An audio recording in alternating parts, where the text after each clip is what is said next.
Break के बाद स्वागत है। शुक्रवार को साउथ ब्लॉक में हुई कैबिनेट की आखिरी बैठक के बाद केंद्रीय मंत्री अश्विनी वैष्णव ने आज कैबिनेट के फैसलों की जानकारी दी। बैठक में करीब 1,60,000 करोड़ रुपए के फैसले लिए गए, जिनमें इंफ्रा प्रोजेक्ट्स शामिल हैं। इस बैठक में तीन रेलवे प्रोजेक्ट्स अप्रूव हुए हैं, जो कि अंबाला से दिल्ली, कासार से मनमाड और होसपेट से बल्लारी के बीच में थर्ड और फोर्थ लाइन के लिए है। केंद्रीय मंत्री ने इन तीनों ही सेक्शंस को महत्वपूर्ण बताया। फैसले जो लिए गए वो फैसले करीब 1,60,000 करोड़ रुपए के फैसले लिए गए कल कैबिनेट में, जिसमें इंफ्रा के प्रोजेक्ट्स भी हैं, जिसमें अर्बन चैलेंज फंड भी है और जिसमें startup India fund of fund 2.0 भी है। सब पे एक एक करके आऊँगा। सबसे पहले 3 रेलवे प्रोजेक्ट्स अप्रूव हुए, जो कि अंबाला से दिल्ली के बीच में थर्ड और फोर्थ लाइन, कसारा से मनमाड के बीच में थर्ड और फोर्थ लाइन और होसपेट से बल्लारी के बीच में थर्ड और फोर्थ लाइन। ये तीनों की तीनों सेक्शंस बहुत ही महत्वपूर्ण सेक्शन है।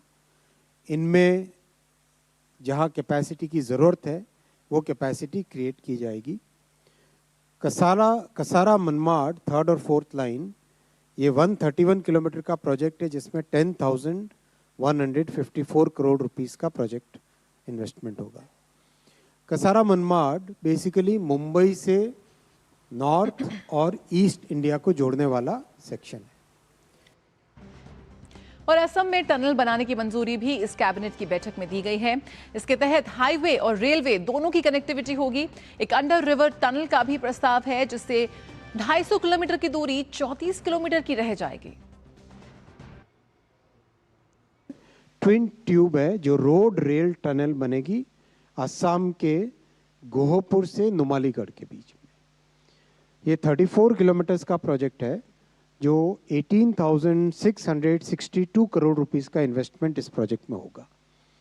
इस प्रोजेक्ट को आप एक छोटे से एनिमेशन से देखेंगे। हाईवे और रेलवे दोनों मिलके ब्रह्मपुत्र रिवर के नीचे ट्विन टनल बना के उसके थ्रू हाईवे और रेलवे दोनों की कनेक्टिविटी यहाँ से होती है। NH-15 हाईवे और रंगिया मुकोंगसेलेक रेलवे सेक्शन इससे गोहपुर, इससे दोनों से कनेक्टिविटी इसकी होती है। अगर आप वापस इसे देखें तो NH-15 और दोनों ट्रेन और हाईवे दोनों अंडर रिवर टनल है।